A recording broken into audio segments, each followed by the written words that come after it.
A ideia de trazê-los aqui é para permitir que a gente absorva um pouco do conhecimento amplo que eles têm de genética. Eles têm realmente um time enorme, muito qualificado, e eu queria agradecer o Bosco e o Léo e a Fernanda pela disponibilidade, toda a equipe do Einstein, pela disponibilidade e pela parceria.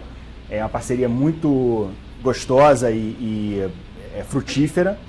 E eu queria dizer que o carioca realmente é hospitaleiro, né? Porque a gente passou a semana inteira assim, num calorzinho de 25 graus. Aí, como vinham os paulistas, a gente resolveu baixar a temperatura para deixar eles mais acostumados, entendeu? Para não passar calor e tal. A gente botou a temperatura em 12 graus para poder justamente recebê-los com mais calor humano. E aí, Bosco, por favor, Bosco lidera a equipe do Einstein de Genética. E a gente vai fazer, basicamente, o planejamento são 2 blocos. A gente vai fazer o primeiro bloco de Medicina da Mulher, tem um intervalo, e o segundo bloco de Medicina Cardiovascular. Acho que são 2 diretrizes básicas, né, no dia de hoje. A primeira é que a gente faça uma coisa bastante clínica, né, que não fique falando de introns e exons, o mínimo possível, porque obviamente não tem como não falar, mas a ideia é que a gente consiga transformar a genética teórica em aplicação clínica para a gente levar para o consultório para o paciente.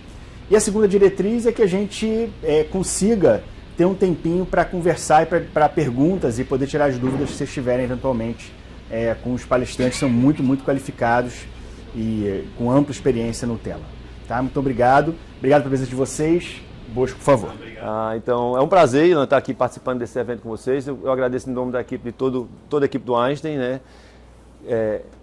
Trazer a gente aqui para começar essa conversa e essa parceria que está se firmando agora. Eu acho que trazer a genética para a prática clínica, acredito que é extremamente relevante. Acho que é a época, a gente tem ouvido falar cada vez mais de genética, né? A gente ouviu falar em oncologia somente para guiar tratamento. A gente agora começou a ouvir falar em prevenção, principalmente em câncer. Agora a gente está falando de prevenção, não somente isso, usar a genética para prevenção em doenças cardiovasculares, né? Então eu acho que a forma como a gente evoluiu do ponto de vista de construção de conhecimento, o que são essas alterações genéticas, qual o impacto clínico, como é que eu posso modificar a minha conduta, seja um procedimento preventivo, um procedimento diagnóstico, ou melhorar a prognosticação, ou guiar o tratamento. Eu acho que isso agora realmente chegou na prática clínica. E a ideia é essa, mostrar um pouquinho das aplicações, como isso não é futuro, né? Como isso é presente, e acho que a gente ainda subutiliza a genética na prática clínica. Por isso, é novo, surgiu nos últimos, assim, com mais força, né? O custo caiu nos últimos 10 anos, né? Permitiu trazer esses testes, né, para a prática clínica. Então, tem um tempo para pegar pressão e a gente quer tentar ajudar isso, mostrando do ponto de vista técnico, né, como pode ser utilizado, em que situações e o que é que se faz quando você acha uma pessoa com alteração genética de impacto, né? Então, eu que agradeço assim, a oportunidade de fazer essa parceria com vocês, Ilan, da Fonte Imagem. Vai ser bastante frutífera, tenho certeza. Olha como está a casa cheia. Agradeço a presença de todo mundo aqui. Sábado, 8h30 da manhã, nesse friozinho, né? Não é mole. Então, obrigado pela presença. O que eu vou falar agora, como o Ilan falou, vai ter esses 2 blocos. Esse primeiro bloco é só uma aula bem geral, só mostrando aplicações da genética, tá? Ou dessa nova genética nas áreas clínicas, né? Basicamente em prevenção, mas vou dar uma pincelada em outras coisas, não só em risco de câncer, né? Mas uma pincelada breve em outras coisas.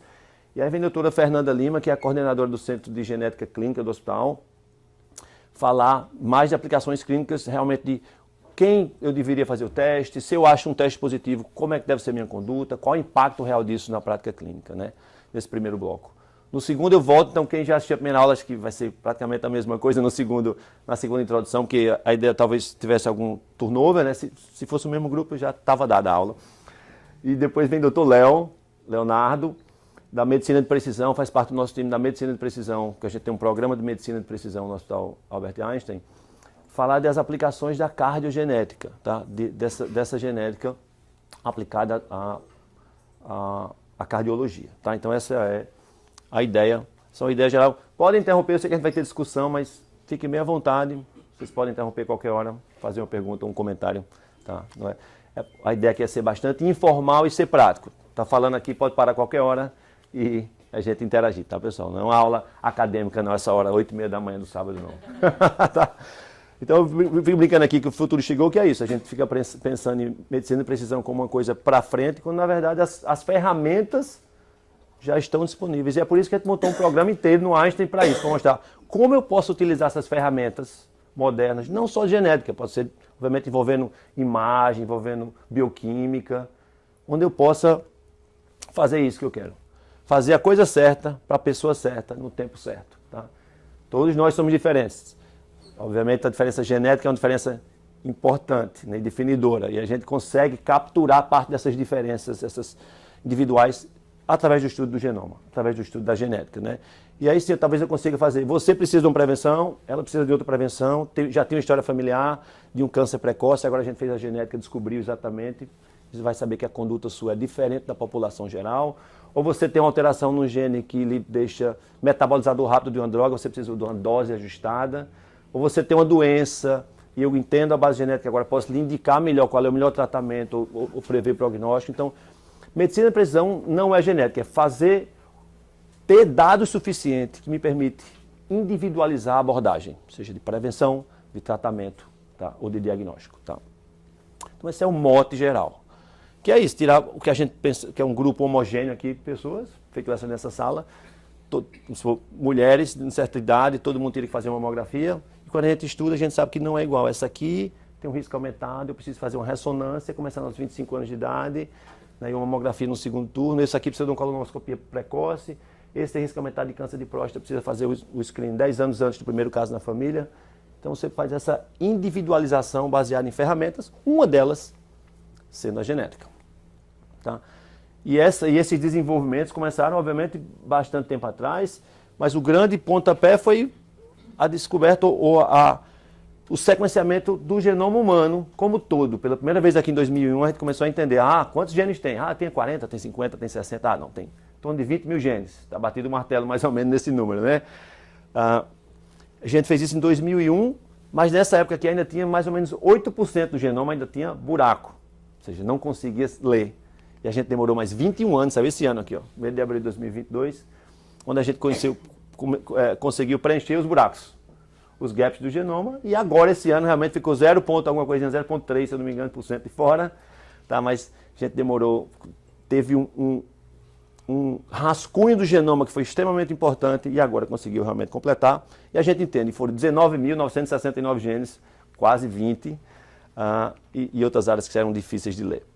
A gente viu que o genoma é grande, realmente, já sabia disso, né? 3,4 bilhões de letras, mas é legível e a gente conseguiu fazer numa tecnologia antiga, mas o que permitiu agora realmente a gente conseguiu ofertar testes de velocidade adequada e custo adequado foi o desenvolvimento de novas tecnologias, chamado sequenciamento de nova geração.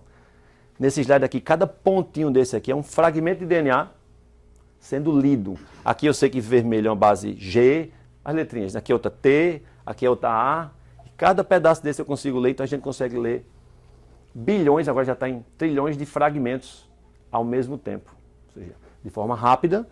As máquinas novas, as que a gente tem no hospital, por exemplo, a gente sequencia 6 trilhões de bases, ou seja, 6 terabases, em torno de 72 horas. São 58 genomas por corrida dessa que a gente tem feito. Faz mais ou menos 2 vezes por semana, pelo menos no hospital, por conta do projeto, né? Então a escala do que pode ser feito é totalmente diferente de 5 anos, de 7 anos atrás. Não estou falando de 20, estou falando de 5, 7. Você veja como custa, esse slide é bem conhecido na área, custo de um genoma estimado. Aqui foi o começo do projeto de sequenciamento do genoma humano. Aqui foi quando surgiram as novas tecnologias, e o ponto de inflexão. Aqui é a tecnologia tradicional, veio caindo vagarosamente. 2007 surgiu, 2008 surgiu sequenciamento de nova geração, esse que permite fazer em grosso. Né? E você vê a queda acentuada dos custos de fazer um genoma, e aqui tem mais queda ainda para frente, 2021 e 2022, a gente já está caindo nos Estados Unidos em torno de $600, e tem companhia fazendo a propaganda, já que para o ano que vem um genoma vai custar $100. Ultima Genomics, né? Botou na praça, ano que vem vai ser 800. A BGI, a MGI já está dizendo que vai ser 350 e já está botando máquina para vender por 350. Ou seja, daqui a pouco, custo, que sempre foi uma barreira importante, não deve ser mais uma barreira. Tá? Você já vê pelos custos desses painéis que vocês vão ter acesso aqui, já diminuiu bastante a barreira, né? Mas a tendência ainda na área é cair mais, o que é obviamente bom. E esse tipo de tecnologia, né, pode ser utilizado em diversas áreas. Não vou falar de diagnóstico aqui, mas obviamente diagnóstico é uma delas. A gente utiliza, e você utiliza de qualquer tipo. Você utiliza do tipo que você captura só parte do conteúdo, só uns genes que você tem interesse, que é um painel. Você pode capturar todos os genes, vai lá e sequencia todos os genes. Eu não sei o que é não, usa o exoma, o famoso exoma completo. Né, sequencia ali que representa, na verdade, em torno de 1,3% do DNA total é de área que vira proteína realmente, área codificante. Aí pode capturar isso aqui. Ou sequenciar um genoma inteiro, que não estou escolhendo nada, estou sequenciando tudo, que tem umas vantagens técnicas do tipo de capacidade de detecção de sabores diferentes de alteração de DNA. Cada técnica tem sua limitação, esse aqui é o mais inclusivo, que consegue capturar mais sabores. Então, e diagnóstico você pode usar em qualquer área, né? Diagnóstica, muito utilizado na neuro, na carne, na genética geral, ou na neuro, na genética geral, na imunologia. E essa era a aplicação mais estabelecida e a de maior uso, já foi para a ANS, lembra, acho que na ANS já tem o quê? Mais 50, 60 quase doenças hoje em dia, onde o teste é coberto, é obrigatoriamente coberto por um plano de saúde, né? Dado que você preenche alguns critérios de inclusão, o que a primeira vez que aconteceu isso, minha gente, foi em 2014, o primeiro rol que incluiu genética, assim, foi 2014, 2016 saiu uma reforma, 2018 outra, 20 pulou por conta da pandemia, não foi? Acho que agora ficou em 21, alteração de exoma, foi, agora vai ficar em fluxo contínuo, se eu não me engano, agora de alteração, tá? Expectativa, mas pelo menos foi para o livro, ou foi para a roda ANS como obrigatório pela primeira vez, testes genéticos para fazer diagnóstico, todos esses para diagnóstico. E em prevenção, acho que um impulso grande, essa foto é famosa, né? A capa da Time com Angelina Jolie, que ela talvez tenha sido um dos principais elementos para trazer ao grande público o fato de que se você faz um teste genético, nesse caso aqui ela tem uma história familiar de câncer de mama, né? Se você faz um teste genético, você pode modificar a sua conduta mesmo sendo saudável. Foi esse o recado que ela deu. Tá? Eu fiz meu teste, eu não tenho nada, nunca tive câncer, mas decidi fazer uma mastectomia bilateral. Foi escolha dela fazer. Ela podia fazer um segmento intensivo radiológico. A doutora Fernanda vai falar desses detalhes. E depois ela fez uma ovarectomia, né, salpingo-ovaré, porque tem um risco aumentado também de fazer câncer de ovário. No caso, ela tem uma mutação em BRCA1, se eu não me engano. E como o risco é muito grande, prole completa, né? Ela foi lá e fez a salpingo-ovaré, né? E aí mostrou para o mundo, opa, tem uma coisa que a gente pode fazer que é diferente, que não pode me permitir não ter o mesmo destino da minha mãe ou da minha tia, tá, ou da minha irmã. Você pega de surpresa por um câncer, pode ser um caso no estágio mais avançado, e se antecipar. E aí veio esse tema, é o que hoje acho que é ainda mais forte, de prevenção de câncer, estudando genes que lhe dizem se você tem um risco, não é que não tem risco, ou tem um risco igual da população geral, ou um risco muito aumentado para determinada patologia. E isso acontece em um percentual do câncer. De modo geral, em torno de 10% dos cânceres, se você fala em grosso modo, tem um componente hereditário. Você nasceu de berço com uma alteração que lhe deixa mais suscetível a um determinado tipo de tumor. Tá? Varia dependendo do tipo de tumor, mas essa é a média, e Fernanda vai falar mais sobre isso. E hoje em dia tem painel feito esse, você vai ver que isso está lá dentro do Predicta, onde a gente, em vez de ficar estudando gene por gene, você estuda dezenas ou centenas de genes de risco ao redor dessas condições, né? E você pode ter um plano individualizado. Nem todos esses genes têm planos específicos, como o Fernando vai mostrar, mas um subgrupo desses faz muita diferença na condução para a pessoa, mesmo já tendo câncer, ou para os seus familiares. Eu vou botar 2 slides mais técnicos aqui, mas só para dar uma ideia do que a gente fazia antigamente e o que a gente pode fazer hoje em dia, né? Antigamente, a costume, mesmo quando pensava, uma história familiar de mama, de câncer de mama importante, ou câncer de ovário, a gente costumava estudar BRCA1 e 2, né? Todo mundo está na cabeça os 2 genes, BRCA1 e 2, pronto. Quando você faz BRCA1 e 2, por exemplo, isso aqui é um estudo nosso, 4.000 pacientes a gente avaliou, a gente acha positividade em torno de 8% das mulheres são positivas. Isso é o critério de laboratório clínico, o que vocês mandarem, então não tem um viés de seleção, né? Tudo que foi enviado para o laboratório, tá? Positividade é em torno de 8%. Se a gente sai do universo de BRCA1 e BRCA2 e inclui outros genes, tá, de risco hereditário, A gente acabou de publicar isso agora no European Journal of Human Genetics, agora em 2022. Obviamente tem mais literatura estrangeira já sobre isso, estou falando da experiência só nossa local. Você vê que a taxa de positividade sobe para 18%. Se eu tirar um determinado sabor de alteração, que é esse multi-H, ela cai para torno de 15%. Ou seja, você praticamente dobra o número de mulheres onde você tem um achado significativo, tá? E que tem, boa parte desse aí, condutas específicas, modificadas para screening e segmento. Tá? É isso que a Fernanda vai falar. Mas você vê, ó, continua achando BRCA1 e BRCA2, tá? Mas você vê que tem muito mais coisa aqui. PALB2, que é o gene mais comum quando você tira o multi-H. Você tem o gene de Lynch, você tem TP53, extremamente relevante no Sudeste e no Sul, né? Pela prevalência de uma mutação específica. Tem um efeito fundador, mas você tem toda uma gama de genes aqui, onde há opções de screening ou procedimentos modificadores de risco que podem ser adotadas, tá, pela mulher. Então, realmente a adoção desses painéis mais modernos trazem um ganho clínico e não só enfeite. E a gente acha tudo, né? O tipo de mutação aqui não vem ao caso, mas você acha mutação em tudo quanto é gene, inserção, deleção, perda de um pedaço do gene, tá? Você tem de tudo aqui. E o ganho adicional é isso aqui, em torno de 8%, você tem um ganho adicional de rendimento diagnóstico, tá? Se você usa genoma, isso aqui, dado super, nem publicamos ainda, estou falando de painel, né? Estava usando painel. Isso aqui é uma mutação porque eu levantei o dado um dia desse.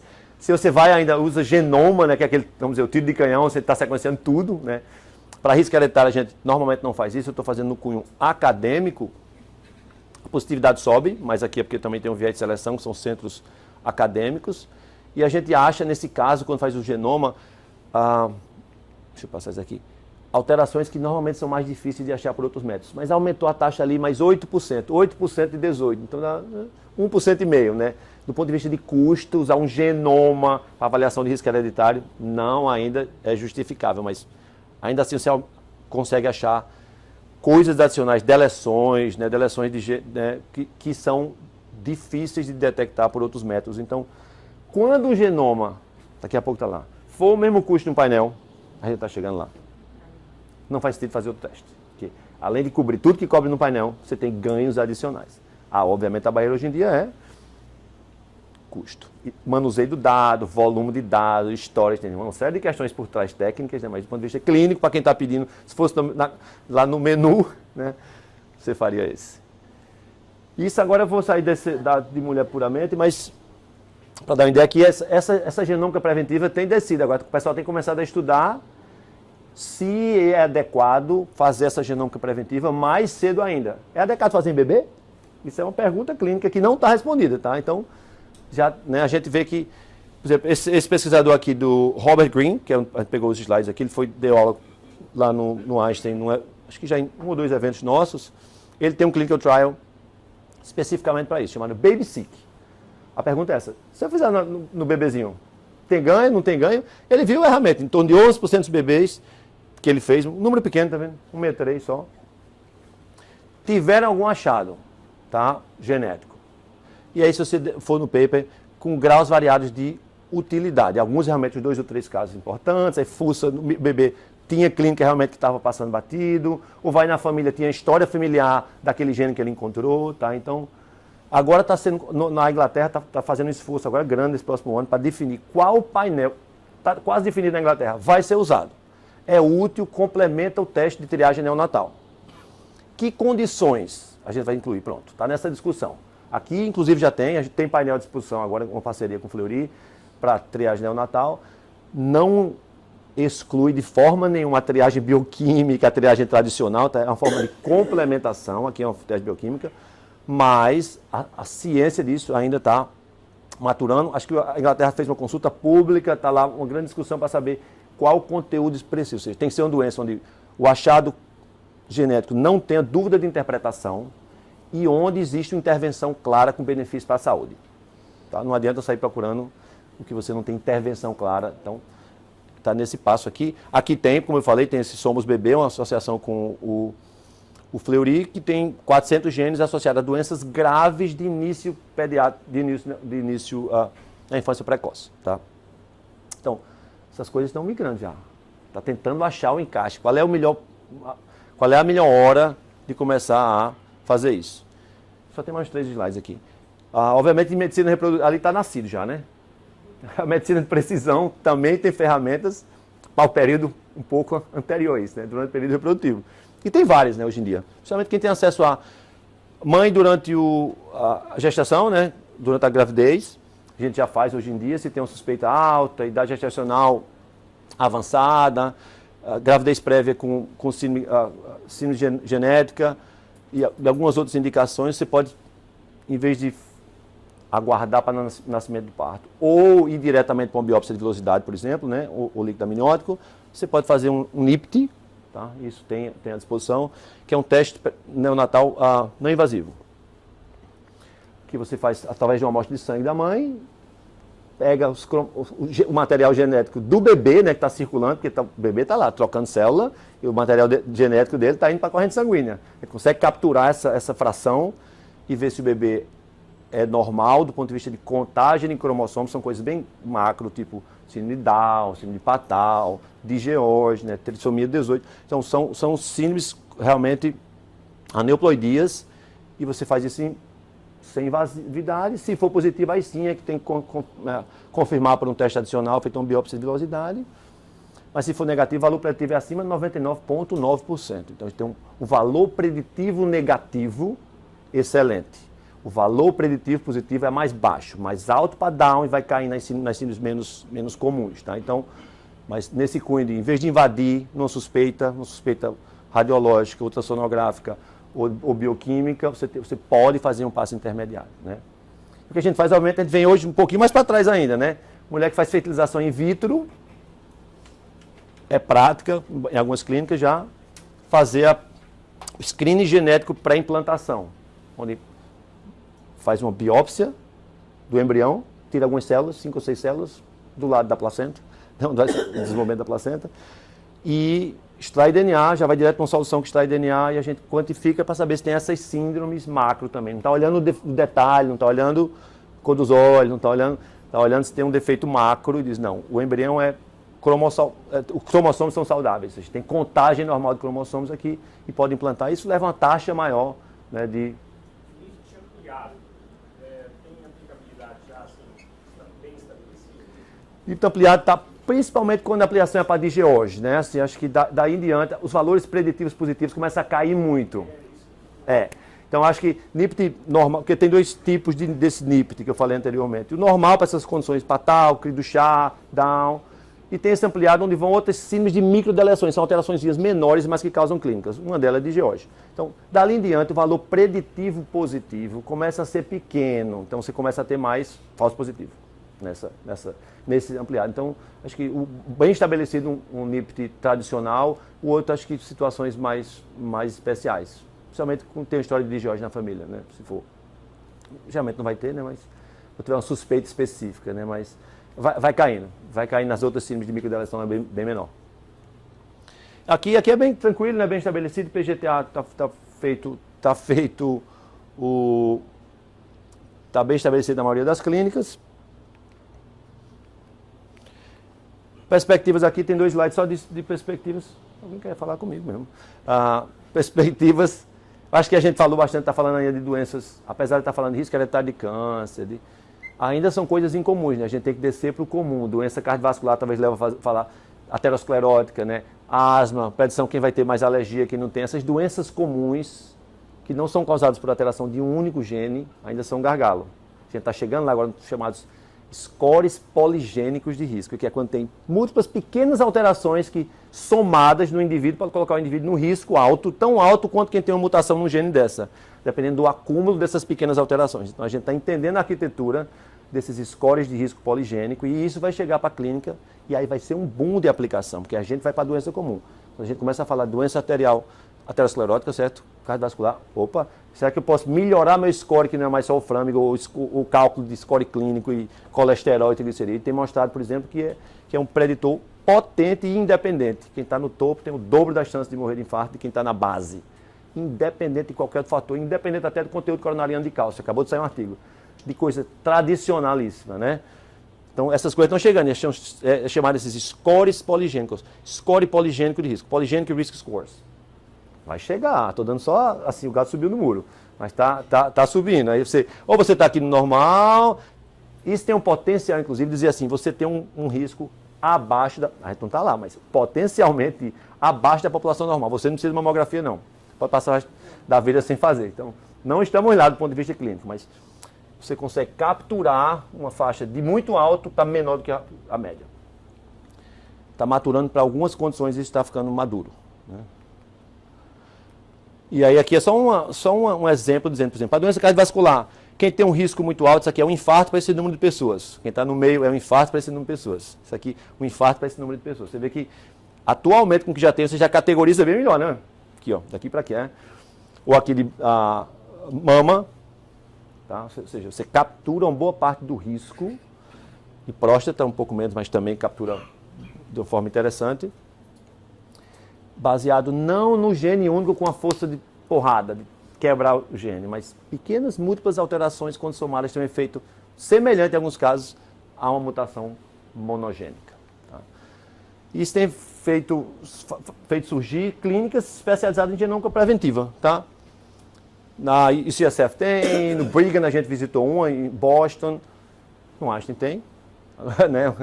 Fernanda coordena a clínica de genética, e produtos como esse que vão ficar aqui disponíveis aqui na fonte imagem, que a gente chama Predicta, né? Que nada mais é que um painel que inclui genes relacionados a esses riscos. Vou mostrar brevemente aqui. Isso aqui é uma parte de marketing do Predicta. E o Predicta tem dois grandes tipos, sabores. Né? Esse Predicta Infinity, que é o que usa um genoma completo por trás, né? Essa é uma parceria com uma companhia espanhola chamada Veritas, tá? Onde tem não somente os genes de risco, como eu falei, de diversas condições, risco hereditário de câncer, cardiovascular, tudo que tem genética modificável está lá, mas também tem outras coisas, né? Tem farmacogenômica para dizer resposta à droga, então vai um relatório de farmacogenômica. Vai um relatório de ancestralidade, já que ele está fazendo genoma, a Veritas devolve um relatório de ancestralidade. Então, tem componentes adicionais quando você faz o genoma, e esse produto aqui envolve uma consulta pré com o geneticista, uma reavaliação do dado anual por 5 anos e uma consulta pós, né, pré e pós, a execução do teste, um contato anual com o geneticista para ver se a reanálise do dado naquele ponto de tempo trouxe alguma diferença de interpretação ou um dado novo. Então, é um produto longo, né, assim, de acompanhamento mais longo, tá? E mais intensivo.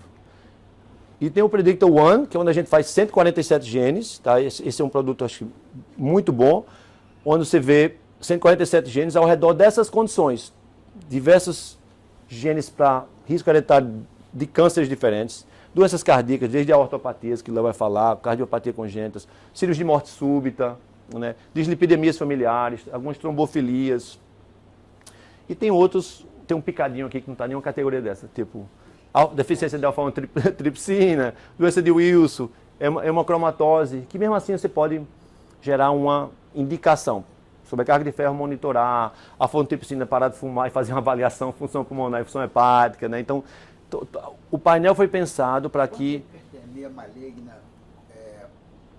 o valor estatístico, temos valor preditivo positivo, né? É bem alto, porque esse aqui é... Porque o Brasil tem definido, em Santa Catarina, tem várias famílias alemães que têm...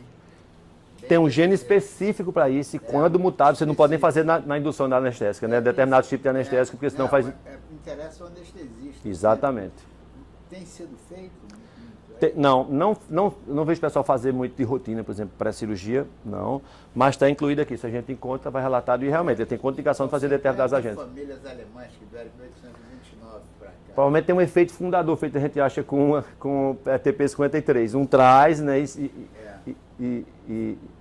é um gene é um gene bem grande, é um gene difícil. Normalmente era difícil sequenciar, só com essas tecnologias que a gente consegue, porque ele é um gene bem grande.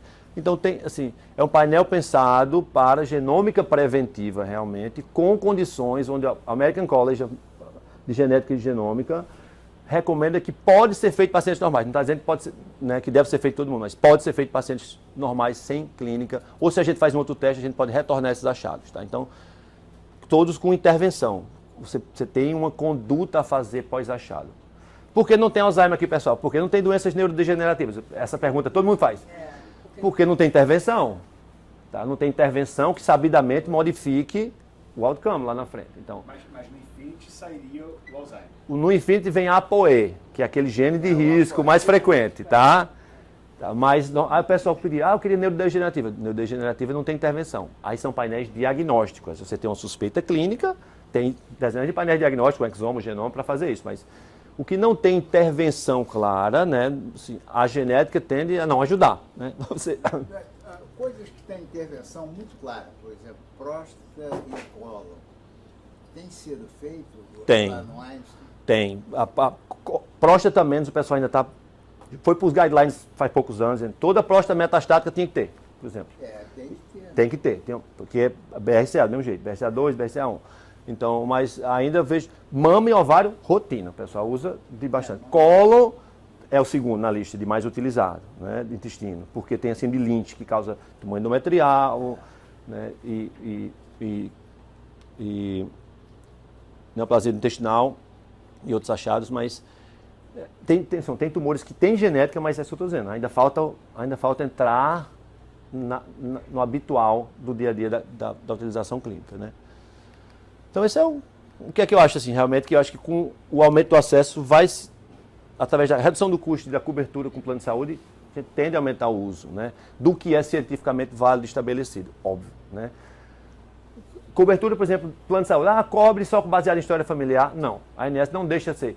Pode ter 10 irmãs, ou pai, ou mãe, tias, todas afetadas, baseado somente nesse critério, pelo menos até a última revisão, a ANS não deixa fazer o painel, tá? Só com história pessoal. A não ser que tenha mutação familiar. A não ser que tenha história, exatamente, a não ser que tenha mutação familiar. Nesse caso, você sabe o que é que faz? Pega um familiar afetado e pede para o familiar afetado. Depois, quando aquele familiar afetado está feito o diagnóstico, você só faz uma pesquisa de mutação familiar, que é o que ela falou aqui, que é só aquele pedaço específico, a gente pode olhar em múltiplas pessoas, e esse é o benefício, né? Você pode beneficiar os saudáveis ainda, né? Que não tiveram nenhum problema. Eu vejo isso aí migrando para múltiplas especialidades, porque você tem um pouquinho de cada, não que tenha muito para cada um ainda de prevenção, né? Diagnóstico você tem para todo mundo. Isso está entrando em doenças comuns, como eu falei agora com os scores de risco poligênico, acho que isso vai aumentar a gama de doenças comuns, melhorando tratamento e prevenção, e eu acho que a gente vai chegar lá, a gente tem que entender o que deve ser liberado em cada fase, mas quando chega em $100 ou abaixo, é como uma ferramenta qualquer, a gente só tem que entender o que é adequado eu liberar para uma pessoa cedo. Farmacogenômico é adequado? É adequado, você pode utilizar em qualquer fase da vida. Doença muito grave, recessiva, né, de início pediátrico, é adequado, acredito que seja adequado. Outras coisas podem não ser, então acho que vai ser a ciência que vai ser o que trazer para frente, né, em que tempo da vida. Né? Acho que a ferramenta está ficando barata, como eu falei, está ficando rápida, então eu já tenho o meu genoma, eu tenho 2 vezes, já fiz. Eu já fiz 2 vezes, por exemplo, o meu, bem antigamente, né, 10 anos atrás, 12 anos atrás e mais recentemente. Descobri porque eu tenho minha dislipidemia familiar, mutação no gene chamado LDLR, típico de dislipidemia familiar. Inclusive meu tio estava infartado, ele está na UTI, hoje está bem já, mas infartou essa semana. Então, você realmente tem alguns insights, né? É isso, pessoal. Obrigado pela atenção.